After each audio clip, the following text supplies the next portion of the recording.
Tukang bangunan sederhana. Janda Jepang kaya raya.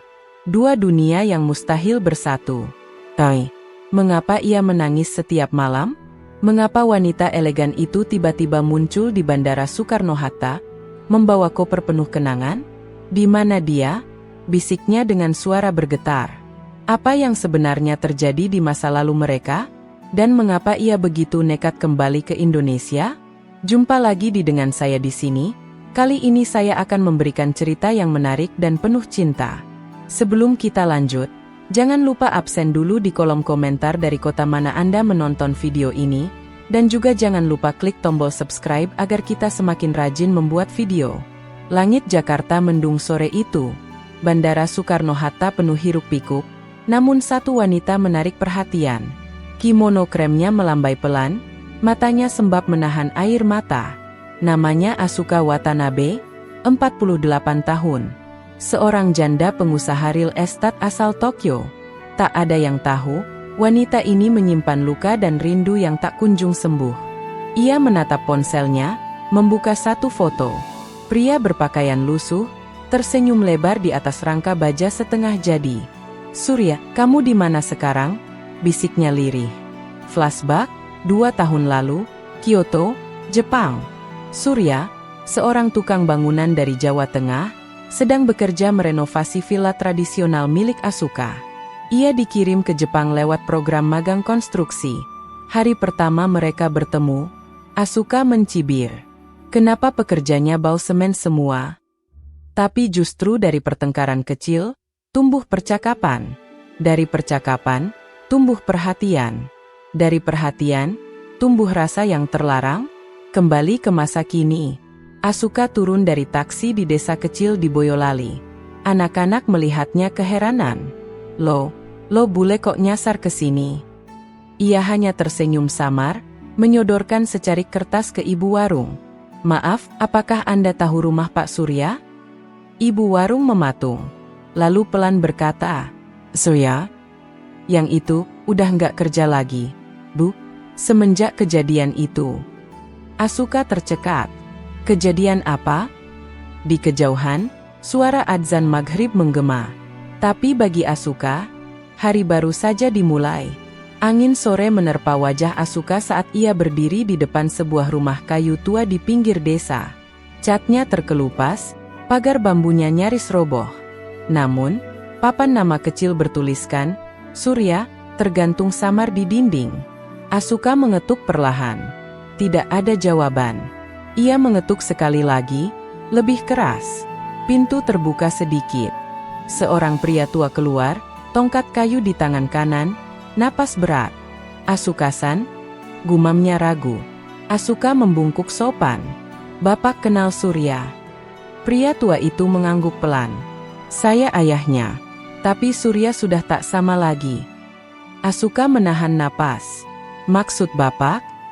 "Pak Men," begitu orang memanggilnya, mempersilakan Asuka masuk. Rumah itu berantakan. Tidak ada tanda-tanda kehadiran seorang wanita. Tidak ada tawa anak-anak. Hanya dinding penuh debu dan keheningan yang menggantung. Setelah dia pulang dari Jepang, dia berubah. Pendiam, murung, sering menatap langit malam sambil menangis. Asuka memeluk tubuhnya sendiri. Apa dia sakit? Pak Men menggeleng. Hatinya yang sakit. "Kau tahu, dia dideportasi. Bukan karena pelanggaran kerja, tapi karena laporan dari istri seseorang." Asuka terbelalak. "Laporan apa?" Dia tidak pernah bilang. Pak Men memejamkan mata. "Katanya kau istri majikannya. Seorang pejabat tinggi. Mereka bilang anak tukang tak pantas mendekati janda bangsawan Jepang. Surya dipaksa pulang. Malam itu juga." Asuka menutup mulutnya, menahan isak. "Bukan aku bahkan tak pernah menikah lagi." Pak Men memandangnya dalam-dalam. "Kau mencintainya?" Air mata Asuka mengalir. Ia hanya mengangguk. Malamnya, Asuka tak bisa tidur. Ia keluar rumah, menatap bintang. Dari kejauhan, terdengar suara gitar pelan. Ia mengikuti suara itu. Di balik kebun pisang, ada satu rumah bambu kecil berdiri sendiri. Cahaya remang dari dalam menari lembut lewat celah dinding. Asuka mendekat, dan disitulah dia. Duduk bersila, gitar di tangan, mata kosong menatap jendela. Surya. Ia lebih kurus. Kulitnya legam terbakar matahari. Tapi mata itu, masih mata yang sama yang dulu menatapnya dengan harapan. Asuka? Bisiknya, tak yakin apakah itu mimpi atau nyata. Asuka tak berkata apa-apa. Ia hanya berdiri di ambang pintu, gemetar. Surya berdiri perlahan, menjatuhkan gitarnya. Dan di antara malam sunyi, hanya ada satu suara. Kenapa kamu datang kembali? Surya mematung.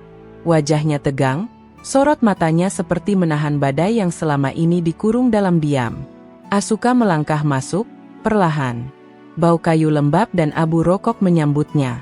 Aku tidak bermaksud mengganggu, katanya pelan, hampir tak terdengar. Surya tertawa kecil, getir. Tapi kamu tetap datang. Karena aku tidak bisa tidur sejak 2 tahun lalu, jawab Asuka dengan jujur. Sejak kamu menghilang. Surya menghela napas panjang. Ia duduk kembali, menatap lantai bambu di bawah kakinya. Kenapa kamu diam waktu itu? Suara Asuka pecah. Kenapa tidak menjelaskan apa yang terjadi? Surya membalas dengan suara pelan, tapi dalam. Karena aku bukan siapa-siapa, Asuka. Di negeri kamu, aku hanya tukang. Bahkan di negeriku sendiri, aku cuma bayangan. Asuka menggenggam tangannya. Aku mencintaimu, Surya. Kata itu membuat udara jadi beku. Surya menatapnya tajam. Kalau cinta bisa menghapus penghinaan, mungkin aku sudah lari ke Jepang lagi. Asuka tercekat. Surya bangkit, berjalan ke lemari kecil, lalu mengambil satu amplop kusut dan melemparkannya ke meja. Ini, surat deportasi itu. Dikirimkan oleh pengacara dari Tokyo. Ada tanda tangan seseorang. Kau tahu siapa? Asuka mengambil surat itu, tangannya gemetar. Saat melihat nama pengirim, wajahnya langsung pucat. Fujimoto Takashi. Asuka terduduk lemas. Itu, kakak ipar mantan suamiku. Dia pernah mencoba memaksaku menikah lagi setelah kematian Kenji. Surya mengangguk. Dia orang berkuasa. Dia bilang, orang rendahan dari Asia Tenggara tidak pantas dekat dengan keluarga Watanabe. Keheningan menggantung. Jadi kamu percaya mereka bukan aku? Tanya Asuka, suara lirih. Surya menatapnya. Mata itu menyimpan amarah, rindu, kecewa, dan cinta yang masih membara. Aku tidak tahu harus percaya pada siapa saat semua orang mengusirku. Asuka, aku cuma ingin tahu, kenapa kamu tak mencariku lebih dulu? Asuka berdiri perlahan. Karena aku dipaksa kawin lagi. Tapi aku menolak. Aku tinggalkan semua, demi datang ke sini. Demi kamu. Suara malam semakin sunyi. Surya terdiam, lama. Lalu pelan-pelan, ia bertanya, kalau begitu, kenapa kamu datang sekarang? Bukan dulu. Asuka menatap mata lelaki yang dulu membangun rumahnya, dan kini hampir menghancurkan hatinya sendiri. Karena hari ini, baru aku berani. Surya berjalan ke jendela yang terbuka lebar. Angin malam menerobos masuk, membuat tirai lusuh menari perlahan. Ia tak berani menatap Asuka. Asu. Ya. Aku takut bahagia lagi. Asuka terdiam, hatinya menegang mendengar kata-kata itu. Dulu, saat aku masih di Jepang, tiap hari kerja keras dari subuh sampai malam. Tapi kamu yang membuat aku merasa dilihat, didengar. Aku pikir, mungkin untuk pertama kalinya, aku bisa bahagia. Ia menoleh, menatap Asuka yang kini berdiri menunduk di tengah ruangan. Tapi begitu semuanya hancur, aku sadar, mungkin memang takdirku bukan untuk dicintai orang sepertimu. Asuka melangkah mendekat. Kalau kau bukan takdirku, kenapa aku berdiri di sini malam ini? Surya membalas tatapannya, dan di matanya tampak luka yang belum sembuh. Karena kamu belum tahu, aku bukan lagi Surya yang dulu. Setelah aku pulang, ibuku meninggal karena stroke. Waktu aku diinterogasi dan ditahan di bandara, Aku nggak bisa angkat telepon. 3 hari dia meninggal sendirian di rumah ini. Asuka tertegun. Suaranya tercekat. Aku tidak tahu. Surya mengangguk. Aku juga nggak tahu. Sampai tetangga datang ke bandara jemput aku dengan kabar itu. Hari pertama aku kembali, aku langsung menggali kuburan ibuku. Suasana berubah gelap. Asuka berjalan pelan, lalu duduk di bangku dekat Surya. Aku datang bukan untuk menebus semua itu. Aku tahu aku tak bisa. Tapi tolong, izinkan aku berdiri di sampingmu. Bukan sebagai majikan. Bukan sebagai orang Jepang. Tapi sebagai perempuan yang masih mencintaimu. Sunyi. Lalu terdengar suara langkah mendekat di luar. Tok, tok, tok. Seseorang mengetuk pintu bambu. Surya berdiri waspada. Siapa malam-malam begini? Ia membuka pintu.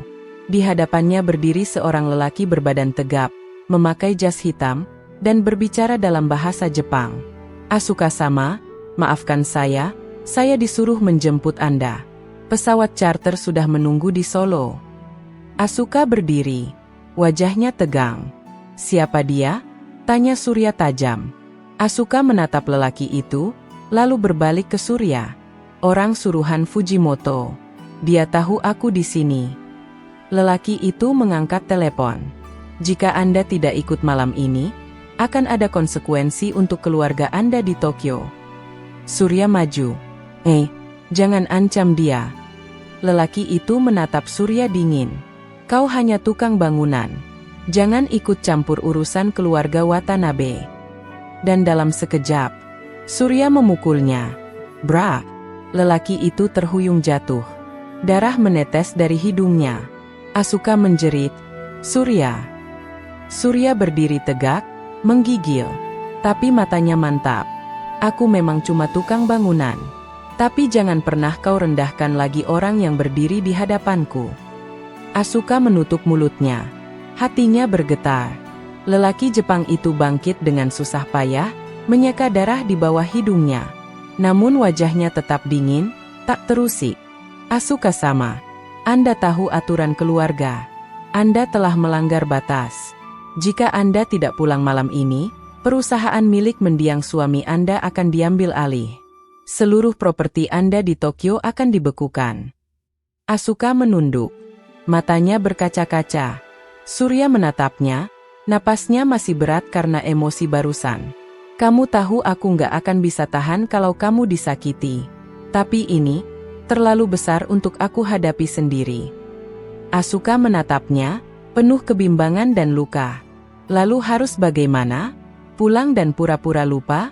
Atau tinggal di sini dan kehilangan semua warisan Kenji yang kupakai untuk bantu anak-anak yatim di Jepang? Surya tak menjawab. Diamnya menyakitkan. Asuka, katanya akhirnya, suara rendah tapi tegas, kalau kamu harus pergi, ajak aku sekalian. Asuka menoleh cepat. Apa maksudmu? Aku nggak mau kehilangan kamu lagi.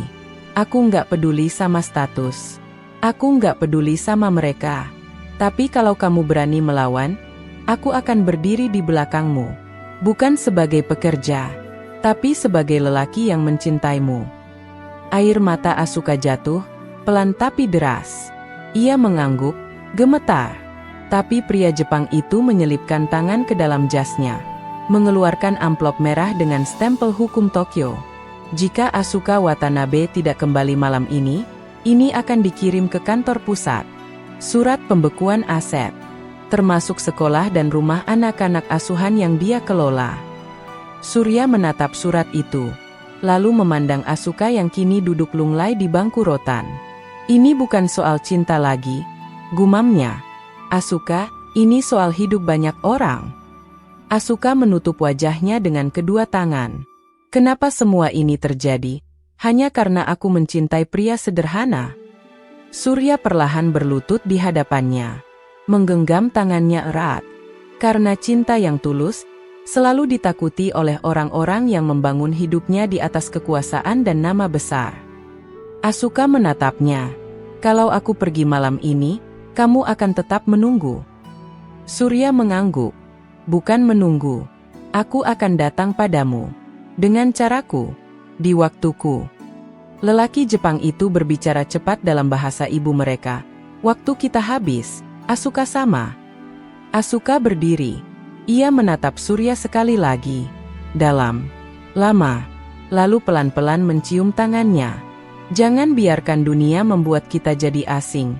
Surya. Pagi harinya. Surya duduk sendiri di depan rumah. Ia membuka kembali surat deportasi lama, lalu membakarnya. Abunya terbang bersama angin. Satu kata yang ia gumamkan, sendirian di tengah sunyi. Aku akan menjemputmu walau harus melawan langit Jepang itu sendiri. 3 minggu telah berlalu sejak Asuka meninggalkan desa kecil itu. 3 minggu sejak Surya kembali hidup dalam bayang-bayang kesunyian, tapi kali ini, bukan karena kehilangan. Kali ini, karena tekad.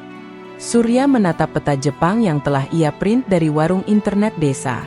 Di selembar kertas lusuh, ia menandai Tokyo, lalu membuat lingkaran merah kecil di satu sudut, Watanabe Child Foundation. Di bengkel samping rumah, Surya mulai bekerja siang dan malam.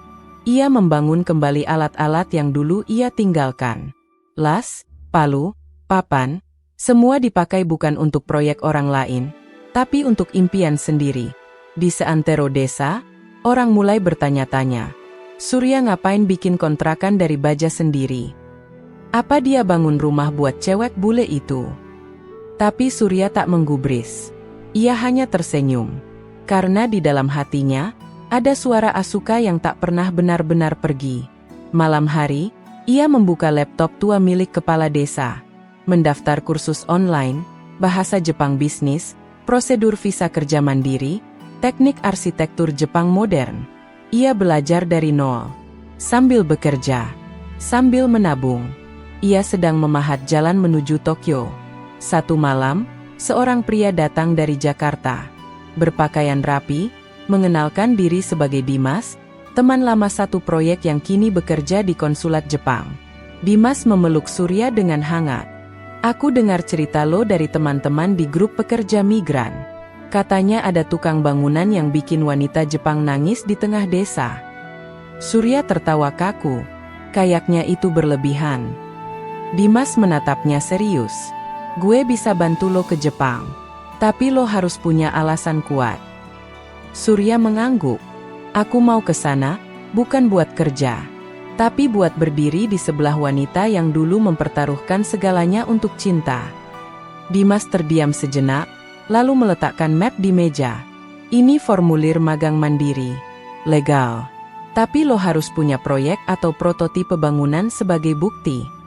Surya menatap bangunan setengah jadi di luar jendela. Aku akan kirim desainnya.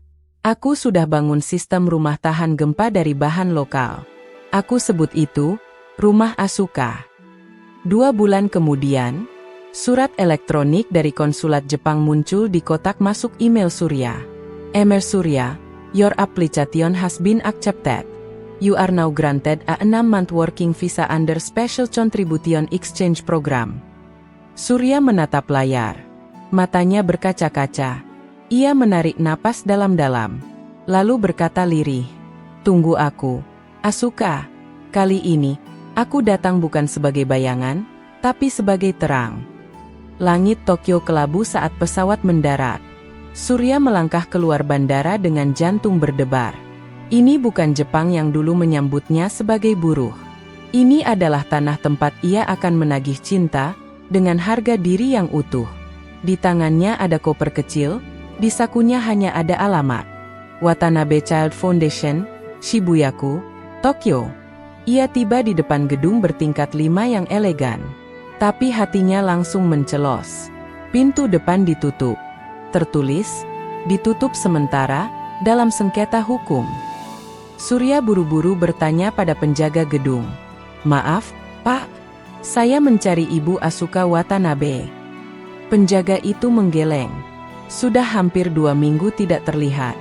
Katanya beliau ditarik paksa ke kediaman keluarga Fujimoto. Darah Surya berdesir. Fujimoto, desisnya lirih.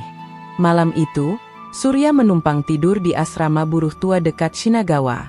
Ia duduk termenung di depan lampu neon remang. Gambaran Asuka memenuhi pikirannya. Senyum lembutnya. Suara lirihnya malam terakhir di rumah bambu itu. Dan kalimat terakhirnya, "Jangan biarkan dunia membuat kita jadi asing." Surya menghubungi Dimas lewat video call. "Bro, ada yang aneh. Asuka menghilang. Yayasannya disegel. Semua orang takut ngomong. Aku butuh bantuan." Dimas serius. "Fujimoto itu bukan main-main, Surya. Dia bukan sekadar saudara ipar. Dia pengusaha real estate yang punya koneksi ke pemerintah dan Yakuza." Surya terdiam. Dimas melanjutkan, "Tapi aku punya teman lama. Dia kerja sebagai sekretaris di gedung Fujimoto Holdings. Bisa kita dekati diam-diam." Keesokan harinya, Surya menyamar sebagai tukang bersih-bersih bangunan dan masuk ke dalam gedung Fujimoto Holdings. Di lobi yang megah, ia sempat melihat foto keluarga besar Fujimoto terpajang. Tengahnya, pria paruh baya dengan sorot mata tajam. Di sampingnya, Asuka. Wajahnya murung, seperti tawanan yang dipaksa tersenyum. Surya menahan napas. Dia di sana. Tapi, kenapa dia tidak melawan? Dari lift darurat, seorang wanita muda menarik tangan Surya ke lorong sempit. Namanya Rika, sekretaris yang dibantu Dimas. Watanabe-san sedang dikurung secara tidak resmi di lantai 21. Mereka menahan